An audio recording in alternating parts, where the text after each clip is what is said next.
Have you ever reached a point where you realize you can't rely on anyone, not even family? It's one of the hardest truths we face as we age, that the emotional and practical support we once expected from family starts to shift, shrink, or even disappear.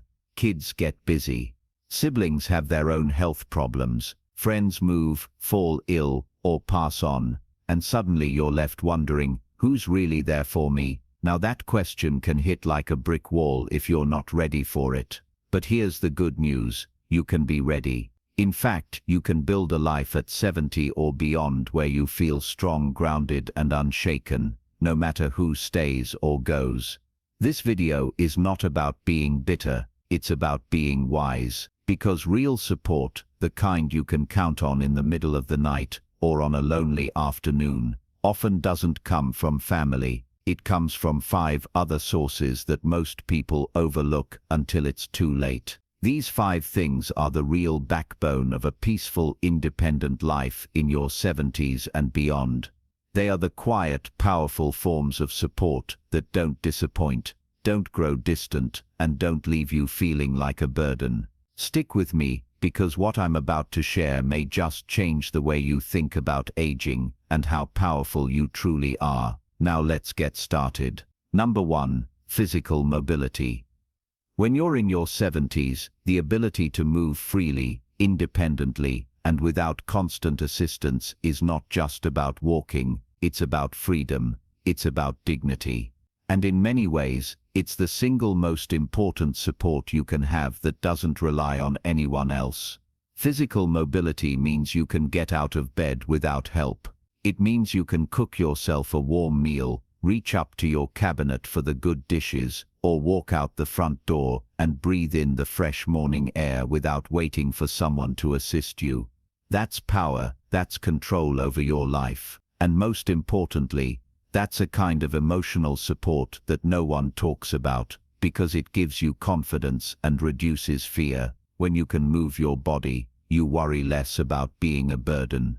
Now let's be honest, staying mobile after 70 doesn't mean running marathons or doing backflips. It means protecting your joints, maintaining your balance, and keeping your muscles strong enough to trust your own legs.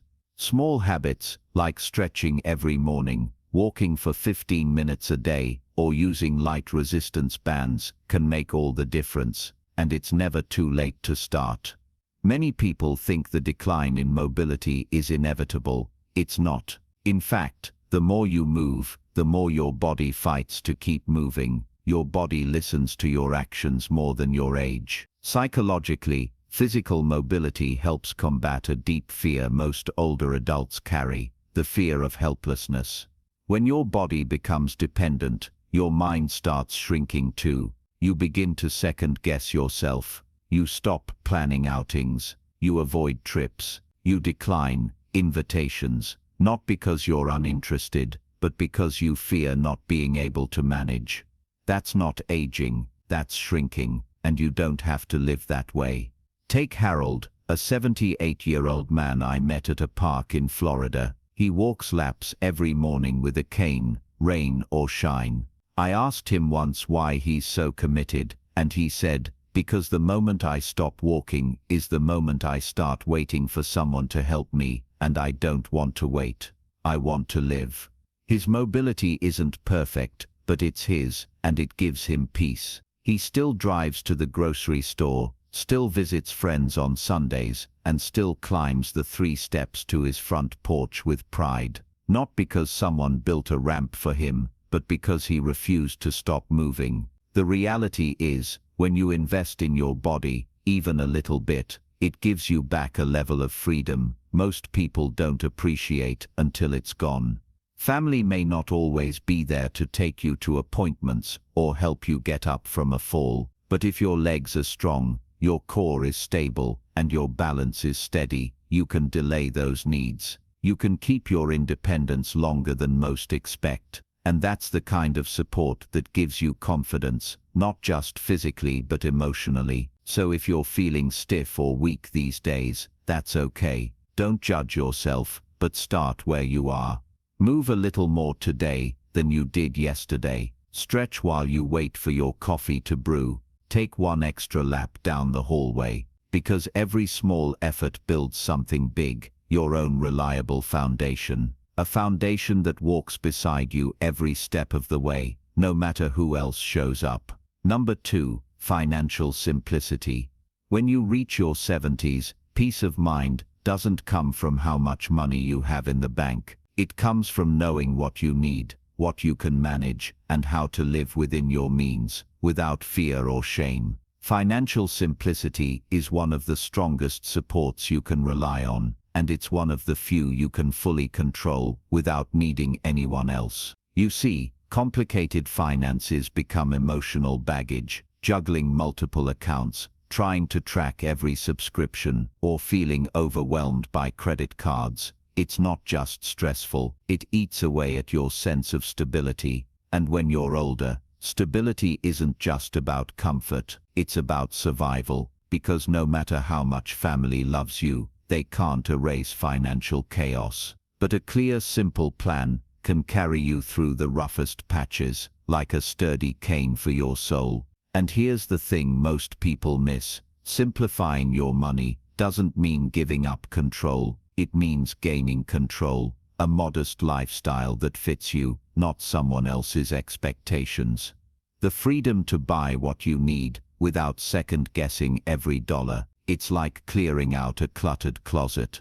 Once things are in order, your brain can rest. Psychologically, financial simplicity removes one of the biggest sources of late-life anxiety, uncertainty. Many older adults lie awake at night wondering, will I outlive my savings? Or what if I can't afford a caregiver someday? And these questions haunt them more than physical pain. But when you know where your money goes, when your spending is intentional, and your needs are covered without stretching, you sleep better, you walk taller, you feel steadier. Let me share something from my neighbor Lorraine, a 74-year-old widow who once worked as a librarian. After her husband passed, she sat down with a financial counselor and decided to downsize. Smaller home, fewer bills, one credit card, and no more subscriptions she didn't use. She told me, I used to be afraid to check the mail. Now I open every envelope with a clear head and a calm heart. She even started a small savings jar labeled Freedom Fund, just $10 here and there, but it reminds her that she's in charge of her money, not the other way around. What Lorraine did wasn't magic, it was choice, a quiet, deliberate decision to simplify her financial life so she could focus on living, not just surviving. And here's the most powerful part: when your finances are simple, you need fewer people to manage them. You don't have to call your son every time you have a billing question. You don't have to wait for a family member to explain the fine print. You can handle it. You're the captain, so if you feel overwhelmed by your money right now, take a breath. You're not alone, and you don't need to be rich. You just need to be clear. Cancel what you don't use. Combine what you can. Write down what comes in and what goes out. Make it so simple you could explain it to a friend over a cup of coffee, because in the end, peace isn't in the numbers, it's in the knowing. If you're still watching this video and finding these insights valuable, please comment number 2 below to let me know you're here. And if you haven't subscribed yet, I recommend you subscribe and turn on the bell so you don't miss any videos. Your support helps us continue creating good content to inform and inspire you. Now, let's move forward. Number 3, consistent health routine. At 70 and beyond, your strongest support isn't your children, your neighbors, or even your doctor. It's your daily health routine. I'm not talking about trendy workouts or expensive supplements. I mean the small, steady actions that you repeat every day to keep your body and mind in working order. This is the kind of self-reliance that builds true independence, because when your body feels steady, so does your spirit. You see, many people wait until something goes wrong before they start paying attention to their health. But that's like patching a leaky roof during a thunderstorm. It's reactive, and it keeps you in crisis mode. A consistent routine flips that. It puts you in charge. When you walk every morning, drink your water, stretch your legs, take your medications on time, and eat what fuels you, not what fills you, you are creating a rhythm of respect for yourself. And that rhythm carries you forward on the days when motivation is low and the body feels heavy. There's a hidden power in routine, especially in later years.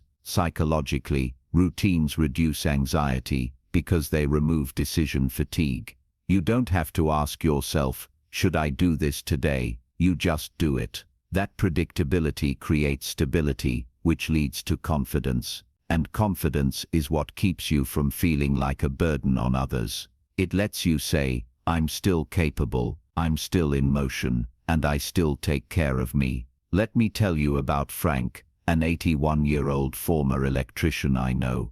Every morning at 6 a.m., he makes a cup of green tea, does 15 minutes of chair stretches, takes his morning meds, and goes for a 30-minute walk around the block, rain or shine. He told me once, it's not about exercise, it's about telling myself every morning that I still matter. That hit me, because Frank's routine isn't about fitness, it's about identity, about staying connected to the part of himself that refuses to quit just because the years are adding up. And here's something you might not realize: when you have a routine, you actually need less help, not more. You're less likely to forget your pills, less likely to have falls, less likely to feel lost in the day. It's like building a sturdy path in a foggy forest. Even when things feel unclear, your feet know where to go, because they've walked it every day. That's real support, and it doesn't depend on anyone but you.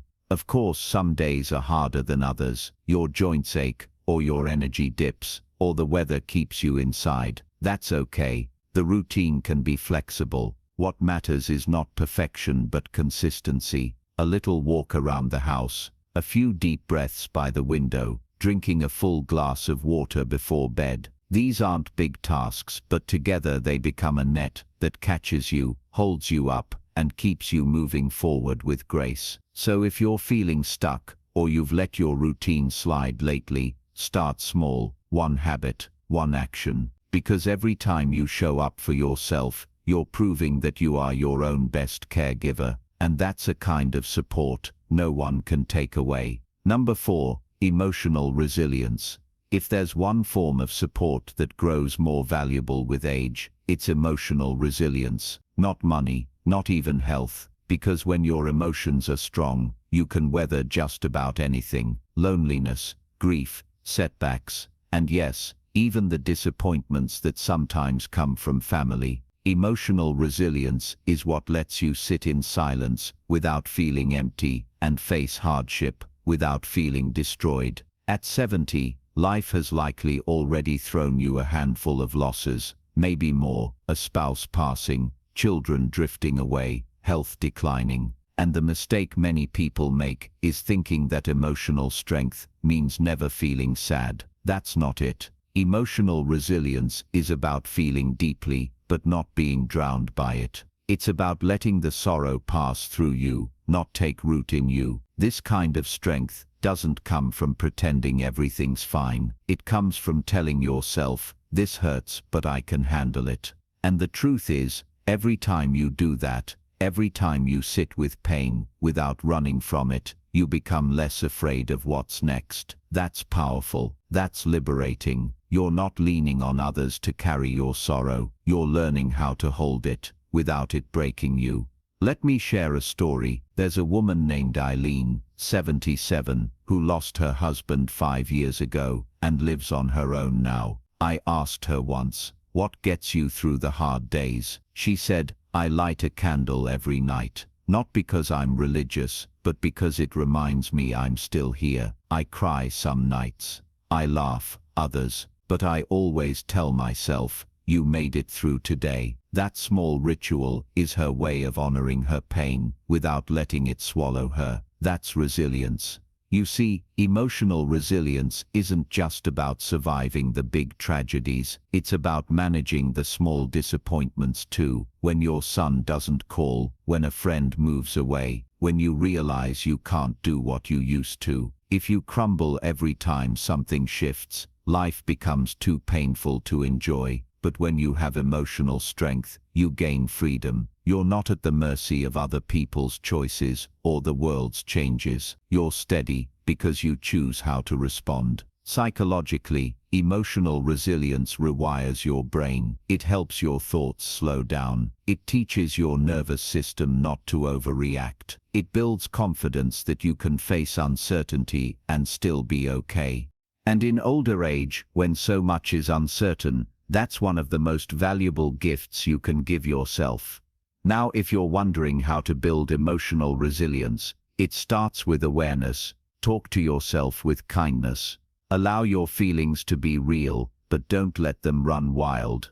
Find small grounding routines, like writing in a notebook, walking in nature, or simply putting on music you love. And remind yourself often that you've survived every hard thing up to now. That's not luck, that's strength. So yes, family may fade, health may falter, but if your emotional core is strong, you will still stand clear-eyed, steady-hearted, and rooted in the quiet knowledge that you are enough all by yourself. If you're still watching this video and finding these insights valuable, please comment number 4 below to let me know you're here. And if you haven't subscribed yet, I recommend you subscribe and turn on the bell so you don't miss any videos. Your support helps us continue creating good content to inform and inspire you. Now let's move forward.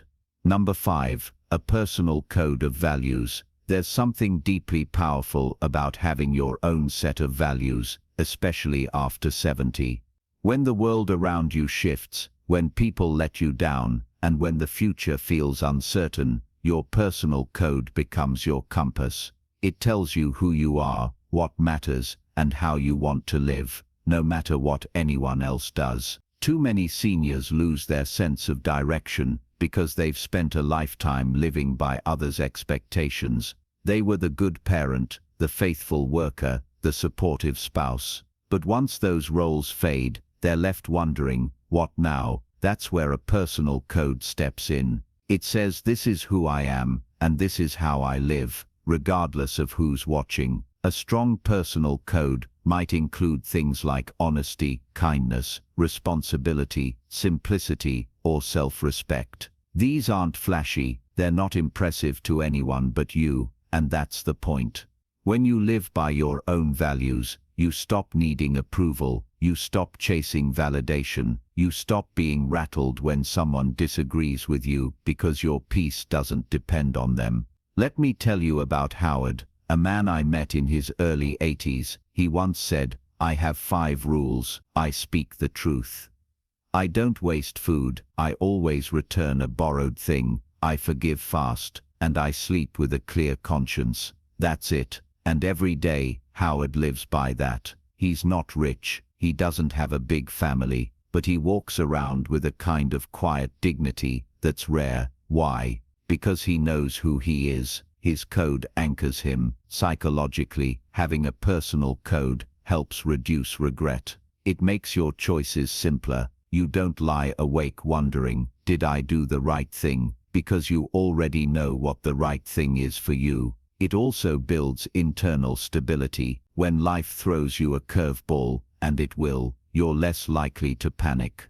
You'll think, what do my values say about this? And that becomes your guide. In fact, studies in elder psychology show that seniors who live by a consistent set of values report higher life satisfaction, lower anxiety, and better cognitive health. Why? Because clarity brings calm. When your life has a through line, a thread of integrity, it keeps you grounded. But here's what's even more important. Your values are yours. No one else needs to agree with them. You don't have to explain them. You just have to live them. That's what makes them powerful. Whether it's waking up early to greet the sun, refusing to gossip, being generous even when you have little, or staying curious about the world, whatever values speak to your soul, hold on to them. Let them carry you. Because when you can look in the mirror at 75 or 85 and say, I lived according to what I believe, that's real success. That's real self-respect. And no one, Not your children, not society, not even time can take that away from you. It's the kind of support that never fades because it lives inside you, and in the end, that's what this journey is about. Not being remembered by everyone else, but being at peace with yourself. A personal code gives you that peace. It's not loud, it doesn't boast, but it holds you up, quietly, faithfully, when everything else changes. Final thoughts.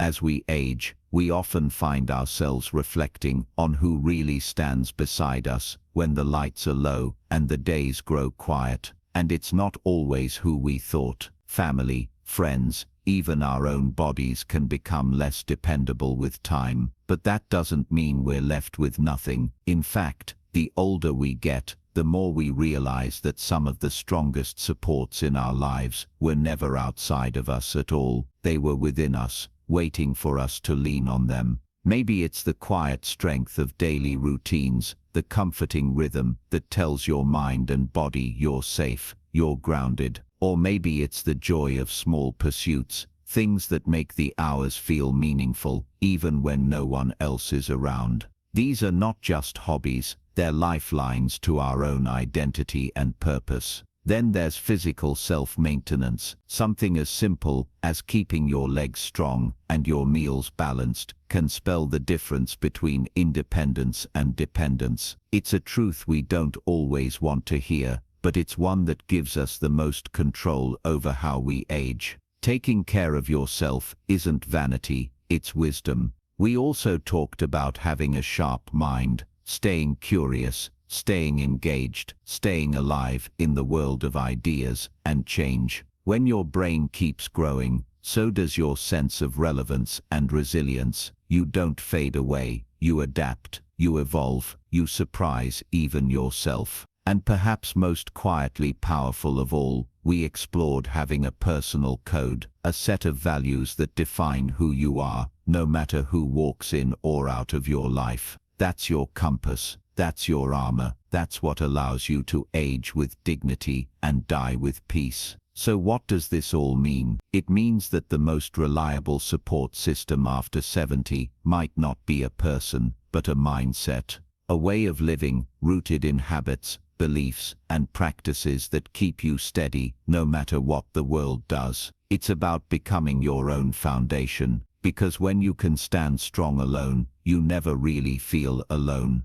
That kind of inner strength isn't just comforting, it's liberating. Now, here's a gentle challenge for you. Take a moment, maybe after this video ends, and ask yourself, which of these supports do I already have in place, and which one do I want to build up starting today? Don't be afraid to start small. Big changes begin with one quiet decision, made in the privacy of your own heart. Thank you for joining us today. We'd love to hear from you. Leave a comment below and share one thing you learned today and how you plan to use it in your life. Your thoughts are important to us, so don't hesitate to share them. Reading your comments gives us great motivation and encouragement. If you enjoyed this video and found it helpful, please like, subscribe, and share. Your support helps us continue creating good content to inform and inspire you. Thanks for watching, and we look forward to seeing you in the next video.